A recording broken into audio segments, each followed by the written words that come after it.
everybody, welcome to the Randall Sports Wrap-Up. I'm your host, Seth Hagan. What a wild weekend. Can I get an amen? Sorry guys, I sometimes forget about our one-way relationship. Shut up! Sometimes online show hosts forget that the screen doesn't talk back. And sometimes baseball umps forget where the infield ends. Easy mistakes to make. I warned everybody about this play-in game. But this new addition could also end up screwing a good team over who's worked hard for their regular season record. If the Braves maintain their 7-game wildcard lead but then lose to St. Louis in a random winner-take-all game, what has that accomplished? I'm going to go ahead and assume that the Nationals and Cardinals don't collapse and that the Braves run up against St. Louis in the wildcard play-in game. Atlanta will likely have at least a 5-game lead heading into that matchup, but that's fair, right? But no one listens to me. So the Braves, a full 6 games ahead of St. Louis in the wild card race, took the field on Friday with a chance at the Nationals. What followed was one of the worst displays of postseason baseball in recent memory. Only right that it housed one of the worst calls in Major League postseason history to boot. Prepare to be amazed. So let's take a closer look. Ball's hit up in the air. Looks to be in the outfield. Oh, I thought you had it, man. It's like watching the Angels in the outfield all over again. Alright, don't get too happy. You're about to be real mad.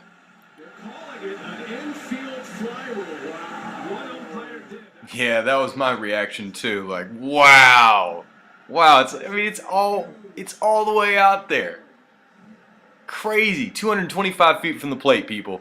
And now I'm just watching Freddie cuss him out because it's what Bobby would have wanted. So let's take it from another angle here. Okay, ball goes up, and I'm going to slow it down for you. Look at the umpire in the bottom left hand of your screen. Raises his hand.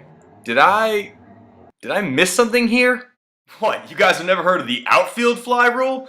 That's funny because it was created in 1990. Never. It's great. Check this out. If the ball gets hit high enough anywhere on the field, no one has to catch it. Fantastic. So, because of the call, the Braves had 2 on with 2 outs instead of the bases loaded with only 1 out. The food fight that occurred afterwards was a semi-natural reaction when you're loaded. We'll get out there in bottles and cans that are falling short and landing on fans. That's fantastic. I swear, I was so happy when I heard about this. I mean, very disappointing from the Turner Field fans. You can understand their frustration, but never take the steps to throw something on the field like this. what? Dude, I would have jacked one of the beer trays from one of the concession guys and thrown that on the field. The worst part is, as much as I want to blame this one on the umps, I can't. Atlanta only scored 3 runs on 12 hits and stranded men in scoring position in each of the last 3 innings. Don't forget the 3 errors by the Braves defense. Overall, only 2 of St. Louis's 6 runs were earned. And this is how Chipper Jones' career will end. This is just wrong. Thanks for the memories, Chip. You stuck around when others left, and I'll never forget your loyalty. Your place in history is guaranteed, and I only wish Atlanta had been as good to you as you were to it. And now I ask you to kindly excuse me as I return to my corner and cry.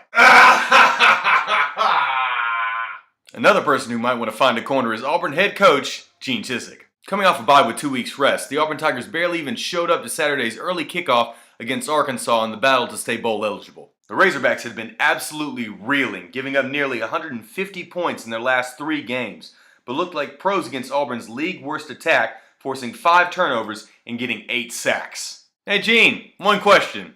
How do you make this guy look good? Smile! Auburn is now only 9-9 since their title run in 2010, and the rapid decline has caused a few rumblings that Gene Chizik's job may not be safe. Now, I don't think Chizik's job is realistically in jeopardy just yet. His contract buyout is $7.5 million, and Auburn won't fork over that much not 5 years removed from Tommy Tuberville's exit in 2008.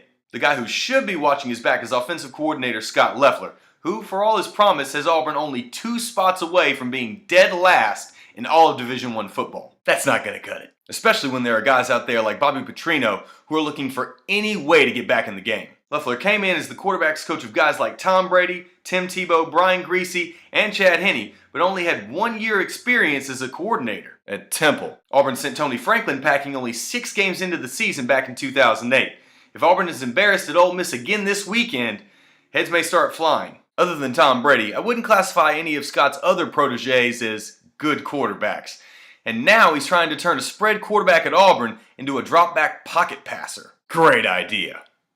College football is a game of unknowns. A team could be playing great one week and get steamrolled the next. It's the norm, but the trend has been working overtime in the last couple of weeks. I already mentioned how Arkansas was able to muster up a good game after nearly spiraling out of control, but it goes both ways. For instance, Texas Tech came into this weekend riding a 5-game winning streak to start the season and had the nation's #1 ranked defense. Oklahoma came to visit, but no need to panic. The Red Raiders upset the Sooners last year. Tech's easy schedule to this point became their worst enemy, and Oklahoma exacted revenge to the tune of 41-13 heading into the fourth quarter. Another example of radical change took place on the campus of NC State when the Wolfpack took on #3 Florida State. Having blanked the Pack 34-0 last year, the Seminoles took their conference foe lightly, seeing as they had given up an ACC record 566 passing yards to Miami the week before. That same Miami team proceeded to rack up all of 3 points against Notre Dame this weekend. That, plus the previous information, all but guarantees Florida State a blowout win. Sadly, no.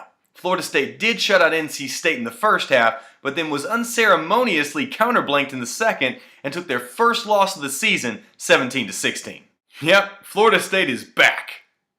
I don't think it's a coincidence that the most prominent showing of inconsistent play came in the weekend's biggest matchup. The Georgia Bulldogs entered Williams-Brice Stadium having won 15 of their last 16 ball games while running the SEC's highest scoring attack. They were a popular pick to expose SC on the road and continue on their trek to a second straight appearance in Atlanta come December. Yeah, one little problem with that.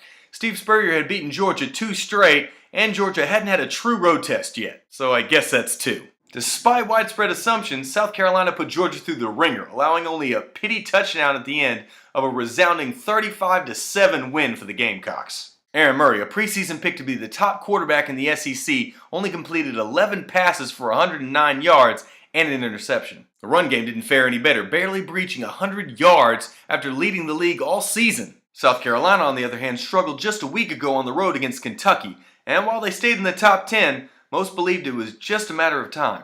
We'll know for sure when they head out on the road to face LSU next week, who's coming off a squeaker loss to Florida on the road. Do you see a pattern emerging here? Bottom line, just when you think you know a little college football, you don't know a dadgum thing.